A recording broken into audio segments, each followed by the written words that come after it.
नमस्कार साथियों, इस वक्त हम मौजूद हैं समाजवादी के देवबंद में सबसे पुराने नेता हैं असद जमाल फैज़ी साहब हमारे साथ। हम इनसे बात करेंगे और जानने का प्रयास करेंगे आगे 24 का लोकसभा चुनाव जो है उसमें समाजवादी की कैसी तैयारी है और पार्टी की ओर से अभी पूर्व में जैसे कि आप सभी को मालूम है कि शिवपाल यादव जी देवबंद आए थे, उसमें भी हम जानेंगे कि वो क्या संदेश लेके देवबंद में आए थे। सर, सबसे पहले तो आपका स्वागत है बहुत बहुत हमारी पूरी टीम की ओर से। जानना चाहेंगे सर सबसे पहले यही कि शिवपाल यादव जी जो देवबंद आए थे अभी पूर्व में, क्या संदेश लेके देवबंद पहुंचे थे वो? देखिए, माननीय शिवपाल यादव जी का 2 दिन का प्रोग्राम सहारनपुर का था। यहाँ कार्यकर्ताओं की आवाज़ पर वो रुके थे, उनका स्वागत किया गया था। और आप जैसे जानते हैं 2024 का चुनाव सर पे है, सब पार्टियाँ लगी हुई हैं और यही संदेश लेकर आए थे। कार्यकर्ताओं में एक ऊर्जा भर कर गए हैं कि 24 के लिए तैयारी करें, चुनाव है, जनता आज भरी निगाह से समाजवादी पार्टी की तरफ देख रही है। और यही संदेशा पहुंचाने के लिए वो देवबंद में रुके थे और उसके बाद वो सहारनपुर चले गए। 2 दिन उनका वहाँ प्रोग्राम रहा। कुछ निजी कार्यक्रम थे, कुछ पार्टी के लोगों के कार्यक्रम थे, उनमें वो सम्मिलित हुए।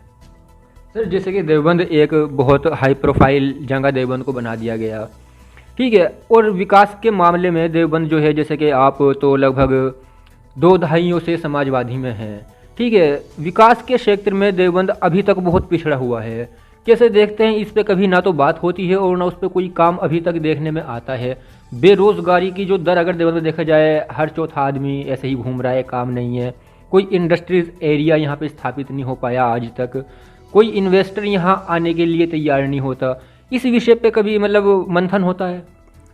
देखिए, ये जो है ये कभी ये हमारे जो जनप्रतिनिधि हैं, मैं इसे उनकी कमी मानता हूँ। मैं किसी एक को दोष नहीं देता, चाहे जिस पार्टी का रहा हो, किसी भी उससे रहा हो जनप्रतिनिधि, उसने कभी इस ओर कोई ध्यान नहीं दिया। अगर वो अपनी सरकार में या जिस पार्टी की भी सरकार हो और उस पार्टी का जनप्रतिनिधि यहाँ बना हो और वो अगर चाहता पार्टी तक इस क्षेत्र की क्या दशा है और इस क्षेत्र का क्या स्थान है, ये वहाँ बताने की कोशिश करता और ये होता, तो मैं समझता हूँ कोई ना कोई कार्य ज़रूर होता। तो इसके लिए मैं जनप्रतिनिधि को जिम्मेदार मानता हूँ। सर, कैसे देखते हैं अभी पूर्व में निकाय चुनाव हुए थे, उसमें एक बड़ा बदलाव देवबंद में हुआ था। मीडिया में उसको इतिहास बतलाया गया कि 75 साल में पहली बार ऐसा हुआ कि भाजपा का चेयरमैन देवबंद में बना। लोगों की बड़ी आशाएं थी कि कुछ बदलेगा। क्या देखते हैं कुछ बदला है? देखिए, तो आपके सामने है, आप पत्रकार हैं, जगह जगह जाते हैं, हर जगह आपकी निगाह है। क्या बदला है? पहले से बदतर हालात हैं। और इतिहास बदला, वो आपको भी मालूम है कैसे इतिहास बदला है, क्या है, वो सब जानता है। देवबंद का बच्चा बच्चा जानता है और जिन्होंने इतिहास बदला वो भी जानते हैं कि हमने ये इतिहास कैसे बदला। इसे बताने की कोई ज़रूरत नहीं मैं महसूस करता। अच्छा सर, ये जानना चाहेंगे, आगे चुनाव है 24 का, उस पर अभी बहुत नेतागिरी होगी, बहुत भाषणबाजी होगी, लेकिन उससे इतर अगर बात करें विकास की, ठीक है, तो उस पर समाजवादी का एजेंडा क्या रहने वाला है? देखिए, अगर सेंटर में जो है 24 में इंडिया की सरकार बनती है और हम सरकार में आते हैं, तो हमें पूरा विश्वास है कि हर जगह, हर इलाके में, हर शहर में विकास होगा और हम चुनाव भी विकास के नाम पे लड़ेंगे। समाजवादी पार्टी जो है वो हमेशा विकास के नाम पर चुनाव लड़ती है, धार्मिक नाम पर या लोगों की आस्थाओं को उकसा के कभी चुनाव नहीं लड़ा। और माननीय हमारे राष्ट्रीय अध्यक्ष जी अखिलेश यादव जी जो हैं, उनका यही संदेश कार्यकर्ताओं को भी है कि वो ऐसी सियासत को जूते की नोक पर रखते हैं जिस सियासत में भाई को भाई से लड़ाया जाए या देश का अमन चैन ख़राब किया जाए। देश में खुशहाली होगी, देश में तो तरक्की होगी, देश में अमन शांति रहेगी तो हर आदमी तरक्की करेगा, विकास भी होगा, काम भी होगा, नौकरी भी मिलेगी। इस तरफ कोई तवज्जो नहीं दे रहा, लेकिन हमें पूरा विश्वास है अगर हमारा इंडिया गठबंधन की सरकार बनी तो आप देखिए एक नया कीर्तिमान हिंदुस्तान में बनेगा। सर, भेद था अखिलेश यादव के साथ इंडिया गठबंधन को लेकर? देखिए, सब प्रोपेगेंडा है, कोई मतभेद नहीं है। ये बड़े नेताओं का काम है, वो जो भी फैसला करेंगे सोच समझ कर करेंगे। और इंडिया गठबंधन मजबूत है अपनी जगह और जिसके हिस्से में जितनी जितनी सीटें आएंगी वो 2-4 दिन में सब क्लियर हो जाएगा। दूध का दूध, पानी का पानी हो जाएगा। जो लोग तरह तरह के प्रोपेगेंडा फैला रहे हैं वो सब आईने की तरह साफ हो जाएगा। तो 141 सांसद, जो कि इतिहास में पहली बार ऐसा हुआ। कभी अब से पहले लगभग 62 सांसदों का रिकॉर्ड था कि कभी एक साथ निलंबित अगर होते तो 62 सांसद हुए थे। अब ये नया कीर्तिमान भाजपा सरकार ने बनाया कि कल तक के रिकॉर्ड में 141 सांसदों को निलंबित कर दिया, जबकि शीतकालीन सत्र चल रहा है, जब बहस होनी चाहिए थी। और अगर विपक्ष मांग कर रहा है कि मतलब जो सेंध लगी है सुरक्षा में पार्लियामेंट की, उस पर बयान हो और आके जवाबदेही हो, तो मतलब जवाब न दे के निलंबित देना, इसको कैसे देखते हैं आप राष्ट्रीय स्तर पर? देखिए, ये तो हर आदमी सोच रहा है इस बात को कि इतना सवाल करने का हक़ तो आदमी को है। अगर किसी आदमी के घर में कोई आदमी कूद जाए या चोरी कर ले, क्या उसे ये हक़ नहीं है ये पूछने का कि भाई तुम कहाँ से आए, क्यों आए, कैसे आए, किसने भेजा, क्या मकसद था? तो जब पार्लियामेंट के अंदर सेंध लग गई और जो हमारा पार्लियामेंट है जिसे लोग आस्था से देखते हैं, उसका सम्मान करते हैं, वहाँ से कानून बनता है और परिंदा पर नहीं मार सकता, नया भवन बना, तो वहाँ सेंध लग गई। तो जो हमारे एमपीज़ हैं उन्हें इतना तो हक़ है ये मालूम करने का कि इस सेंध के कारण क्या है जानने का, और सरकार उनका मुंह बंद करने के लिए उन्हें निलंबित कर दे, तो ये बड़े अफसोस की बात है। इस पर गौर करना चाहिए, पार्टियों को भी गौर करना चाहिए और हिंदुस्तान की आवाम को भी सोचना चाहिए, बिना मज़हब व मिल्लत, इससे ऊपर उठकर मज़हब से ये सोचना चाहिए कि मुल्क में हो क्या रहा है। नहीं होती है। 19 में जो जनपद सहारनपुर के सांसद बने थे हाजी फजलुर रहमान साहब, उन्होंने कितना विकास किया वो सबके सामने है। देवबंद में उनकी निधि से कितना काम हुआ वो सबके सामने है।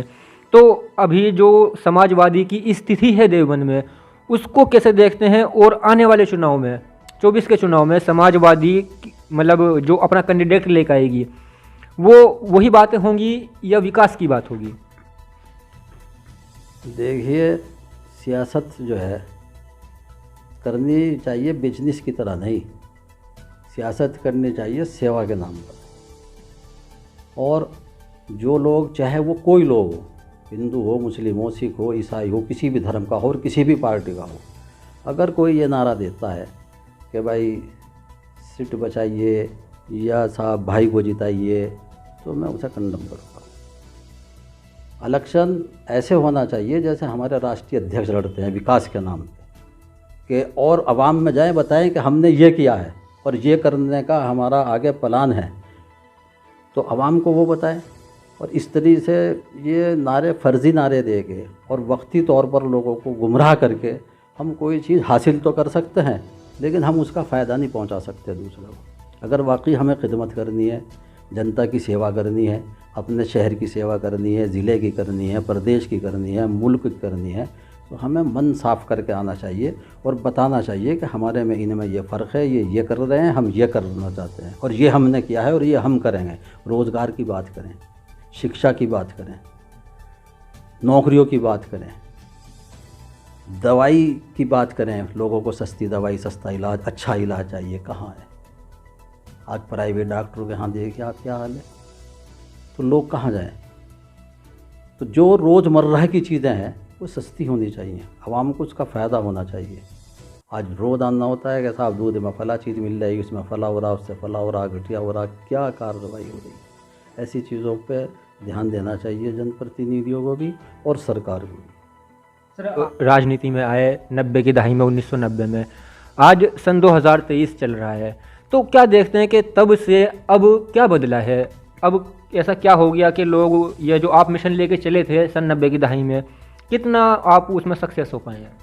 देखिए, मैं आया 89 में और अपने आदरणीय स्वर्गीय मुलायम सिंह यादव जी के साथ सन 92 में पार्टी बनी और आज तक मैंने कोई पार्टी नहीं बदली। जहाँ मैं था वहीं हूँ और जिस हालत में कल था उसी हालत में आज हूँ, बेदाग हूँ, कोई दाग भी नहीं है। लेकिन उस वक्त की सियासत में और आज की सियासत में बहुत फ़र्क है। जब चौधरी चरण सिंह जी होते थे, मोरारजी देसाई होते थे और साहब हमारे माननीय मुलायम सिंह यादव जी होते थे, इंदिरा गांधी होती थी, चंद्रशेखर होते थे, तो बड़े बड़े बाबू जगजीवन राम थे, रामविलास पासवान थे, तो ये बड़े लोग थे ये आवाम के बारे में भी सोचते थे, मुल्क के बारे में भी सोचते थे और अपने क्षेत्र के बारे में भी सोचते थे और विकास भी करते थे और कराते भी थे। लेकिन आज जो है, आज सियासत उल्टी हो गई। आज विकास के नाम पे सियासत नहीं, आज सियासत हिंदू मुस्लिम के नाम पे, आज सियासत धर्म के नाम पे। और देखिए, जो आप बोएंगे वही काटेंगे। गन्ना बो के आप गेहूँ नहीं काट सकते, तो नुकसान हम अपना कर रहे हैं। सियासत करो, कौन मना कर रहा, करनी चाहिए, अच्छी चीज़ है, लेकिन लोगों को लड़ा कर सियासत ना हो, लोगों को जोड़ कर सियासत हो। कोई धर्म बुरा नहीं, कोई ज़ात बुरी नहीं, कोई आदमी बुरा नहीं, अपना आपा बुरा होता है। मैं अपने गिरबान में झांकूँ, मेरे अंदर कितनी कमियां हैं उनको दूर करूं और दूसरे की अच्छाई लूँ, बुराई को एक तरफ रखूं, तो हमारा मुल्क का भी भला होगा। ये एक हिंदुस्तान जो है, इसमें हर तरीक़ा का गुलदस्ता है और यहाँ की आवाम बेहतर है, बहुत बेहतर है। अगर यहाँ की आवाम बेहतर ना होती तो न जाने पता नहीं अब तक क्या होता, लेकिन यहाँ की आवाम बेहतर है और अब हर चीज़ को समझ रही है आवाम। अब ये नहीं रही कि नेता लोग या कोई भी आदमी ये समझम बहका लेंगे। अब इसका चुनाव जो है, हिंदुस्तान की आवाम मुद्दों के उस पर वोट देगी, विकास के नाम पे वोट देगी, काम के नाम पे वोट देगी, वो देखेगी। और इसमें जो है हमारा उत्तर प्रदेश के अंदर सबसे अहम रोल समाजवादी पार्टी का रहेगा, क्योंकि माननीय अखिलेश यादव जी ने जो विकास कार्य कराए हैं उसका कोई तोड़ नहीं है। वो आपके सामने आवाम देख रही है, आज पुकार रही है, आँख आज भरी निगाह से देख रही है कि भाई ये आए तो कुछ काम होगा, कुछ करेंगे। तो अगर जनता ने सहयोग किया, जनता का आशीर्वाद मिला, तो इंडिया गठबंधन ज़रूर जीतेगा। सर, इस सभा की मैं अक्सर देखता रहता हूँ, ठीक है, पिछले सन 2017 के बाद से अब तक अक्सर जो मैंने देखा है, आपने जैसे बात कही, बात होनी चाहिए बेरोज़गारी पे, शिक्षा पे। अभी पढ़ो प्रदेश एक स्कीम चलाती थी सरकार, वो भी बंद कर दी गई। लेकिन उसके अलावा ये भी देखने में आता है, बहुत सारे लोग भी ये बात इसको कहते हैं कि इससे ज़्यादा तो राज्यसभा के अंदर हमारी सांड की बात करते हैं अखिलेश यादव जी। तो कैसे देखते हैं आप? नहीं नहीं नहीं, ऐसा कुछ नहीं है। चाहे पार्लियामेंट में रहे हों, राज्यसभा हो या विधानसभा हो, जहाँ भी मौका मिला है उन्होंने हमेशा किसानों की बात की है, मजदूरों की बात की है, छात्रों की बात की है, दबे कुचले लोगों की बात की है, उनकी आवाज़ को उठाया है। और दबे कुचले लोग, पिछड़े लोग आज उन्हें मसीहा के नाम पर जानते हैं कि वो दलितों के, पिछड़ों के मसीहा हैं। मसीहा के रूप में आवाम उन्हें देख रही और उनसे मोहब्बत रखती है। और जो आदमी मोहब्बत रखता है, क्या वो वोट नहीं देगा? हमें यकीन है कि एक एक वोट हमारी पार्टी को जाएगा।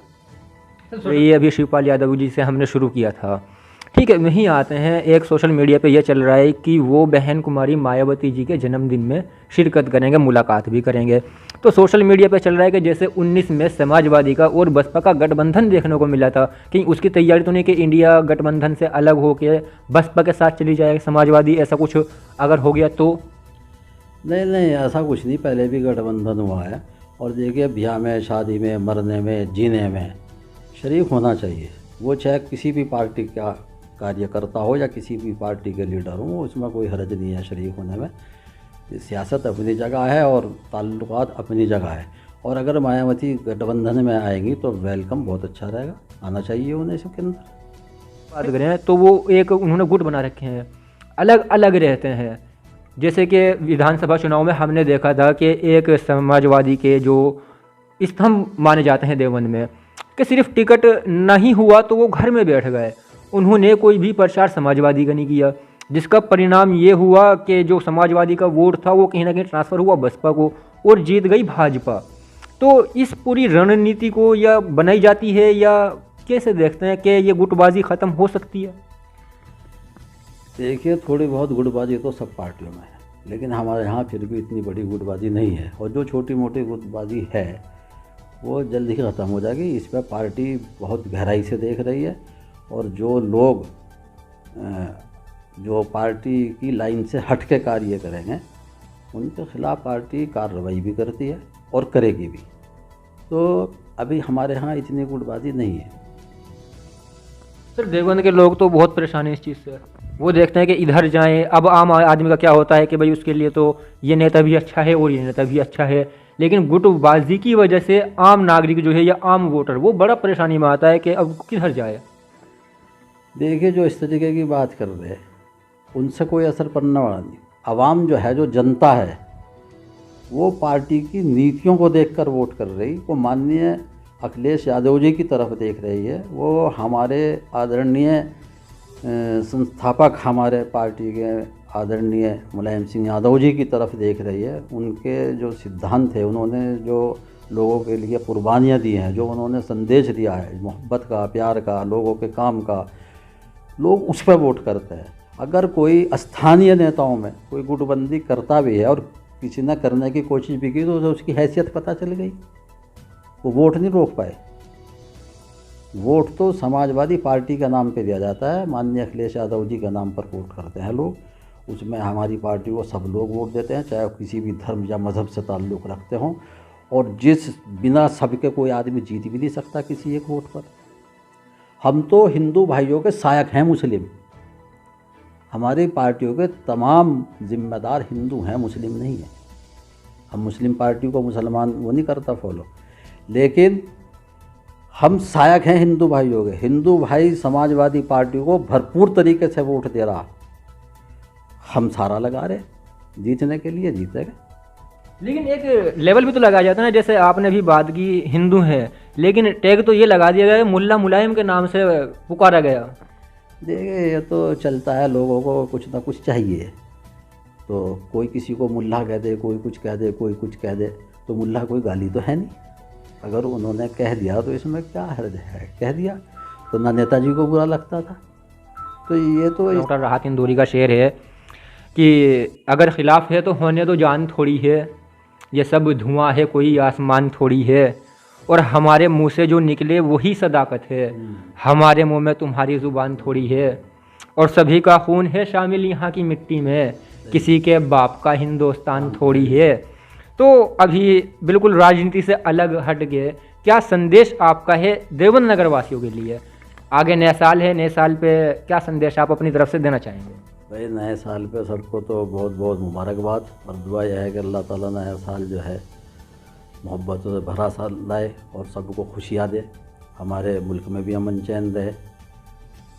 और संदेश तो यही है कि भाई हमें मिलजुल कर रहना चाहिए आपस में, सियासत करिए सियासत के तरीक़े से अपनी अपनी उसकी, और शहर के विकास के लिए, शहर की उन्नति के लिए, शहर की तरक्की के लिए, शहर की खुशहाली के लिए जो भी बन पड़े मिलजुल कर उसमें काम करना चाहिए, एक दूसरे का सहयोग करना चाहिए। तो यही संदेश है कि नफ़रत को एक तरफ और मोहब्बत का पैगाम दूर तक पहुँचाएँ। ये देवबंद है, ये यहाँ की इल्मी अदबी सरज़मीन है, यहाँ से मोहब्बत का पैगाम पूरी दुनिया में दिया जाता है और पूरी दुनिया इसकी तरफ को देखती है। तो इसलिए यहाँ के हर बाशिंदे का, यहाँ के रहने वाले हर नागरिक का ये फ़र्ज़ है कि वो मोहब्बत का पैगाम दे, दूर तक पहुँचे। यही देवबंद वासियों का काम है, यही सदा से करते आ रहे, और मैं उम्मीद रखता हूँ कि हम इस पर अमल करते रहेंगे। चलिए सर, बहुत बहुत शुक्रिया, आपने बहुत बेबाकी से